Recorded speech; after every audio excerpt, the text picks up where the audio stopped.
কোর্টগুলো আতঙ্কে থাকে, আমি দায়িত্ব নিয়ে বলছি, তারা রিলিফ দিতে ভয় পায়। বাংলাদেশটা কতটা ললেসনেস অবস্থার মধ্যে দিয়ে যাচ্ছে তার এই স্টেটমেন্টটাই এটা বুঝবার জন্য যথেষ্ট। আমরা ওসমান হাদির ঘটনাটা নিয়ে পুরো জাতি মর্মাহত, দুঃখিত, এবং এটি মানে নিন্দা জানানোর কোনো ভাষা আমাদের নাই। কিন্তু এই ঘটনাটি ঘটবার পর পর আরও কয়েকটি ঘটনা ঘটে গেছে। ওসমান হাদির এই ঘটনার পরে মানববন্ধন করা হয়েছিল। সেই মানববন্ধন থেকে ফেরার পথে দুইজনকে কুপিয়ে জখম করা হয়েছে। আচ্ছা, এর মধ্যে যখন ওসমান হাদির পুরো ফ্যামিলি ঢাকায় এসছে তার ট্রিটমেন্ট পারপাসে, তার বাড়িতে চুরির ঘটনা ঘটেছে। এবং একজন ছাত্রলীগের সাবেক কর্মী, মানে এখন যেহেতু নিষিদ্ধ ঘোষিত ছাত্রলীগ, আমি সাবেক কর্মী বলছি, নেতা ইনফ্যাক্ট, তিনি ফেসবুকে স্ট্যাটাস দিয়ে বলেছেন যে ছোট ভাই প্রোটেকশন বাড়াও। তিনি একজনকে উদ্দেশ্য করে বলেছেন যে এভাবে মোটর সাইকেলে একা একা ঘোরাঘুরি করো না, পরিণতি খুব ভয়াবহ হবে।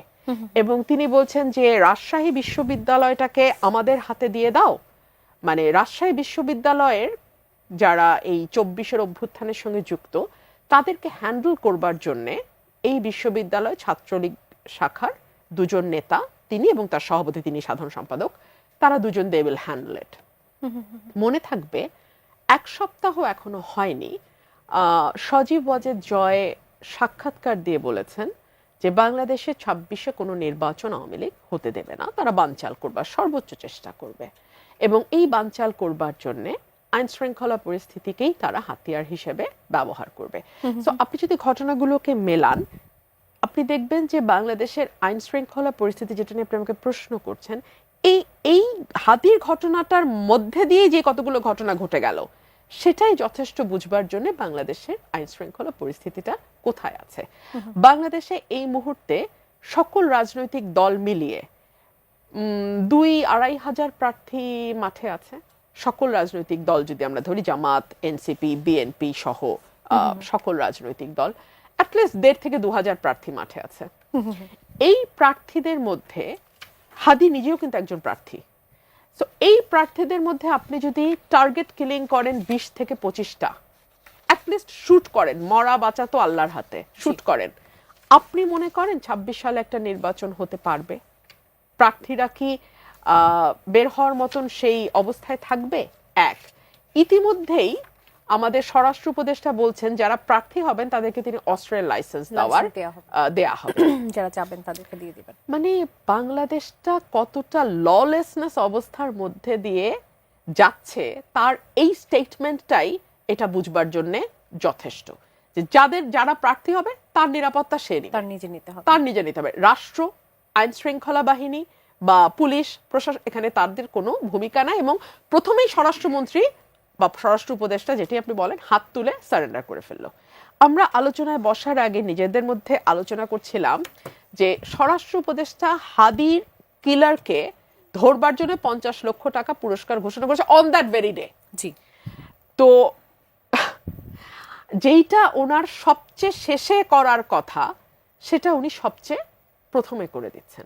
মানে দায়িত্ব নেবেন না, এটা হচ্ছে মূল ব্যাপারটা। স্বরাষ্ট্র উপদেষ্টা দায়িত্ব নেবেন না, স্বরাষ্ট্র উপদেষ্টার অধীনে যেই ফোর্সেস গুলো কাজ করে তারা কেউ দায়িত্ব নেবে না, এবং পুলিশ তাদেরকে, এই যে নিষ্ক্রিয় শুনছি আমরা শুরু থেকে, 5ই আগস্টের পর থেকে আমরা শুনছি পুলিশের স্ট্রেংথ, মরাল স্ট্রেংথ ভেঙে গেছে।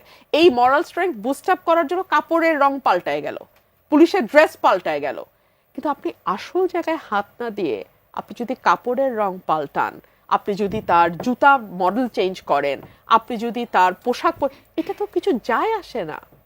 আর দেখেন, এই যে স্বরাষ্ট্র উপদেষ্টার এই ফেইলিয়ার, তার আরেকটা বিরাট ফেইলিয়ার হচ্ছে 5 আগস্ট পর্যন্ত কিন্তু অস্ত্র লুট হয়েছে, থানাগুলো থেকে প্রচুর অস্ত্র লুট হয়েছে।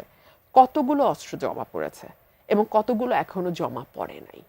সো এই অস্ত্রগুলো কারা ব্যবহার করছে, কোথায় ব্যবহার করছে? ওসমান হাদির খুনি হিসেবে যেই ছেলেটিকে সন্দেহ করা হচ্ছে, বা সিসিটিভি ফুটেজে যাকে দেখা গেছে, যার ছবি আমরা ফেসবুকে দেখেছি, সেই ছেলেটি কি করে নভেম্বর মাসে 3টা বা 2টা অস্ত্র সহ সে মামলার হয়ে কারাগারে গেল, 1 মাসের মধ্যে সে জামিন পায় কি করে?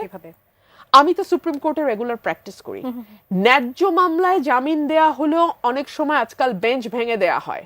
আমাকে বলতে হচ্ছে এ কারণেই যে কোর্টগুলো আতঙ্কে থাকে, আমি দায়িত্ব নিয়ে বলছি, তারা রিলিফ দিতে ভয় পায়। আবার জামিনের প্রসঙ্গ যখন এলো সেখানে তো আবার জামিন যে আইনজীবী করালেন সেখানে তো আবার বিএনপির নাম আসছে, যে সেই আইনজীবী হচ্ছে বিএনপি পন্থী আইনজীবী।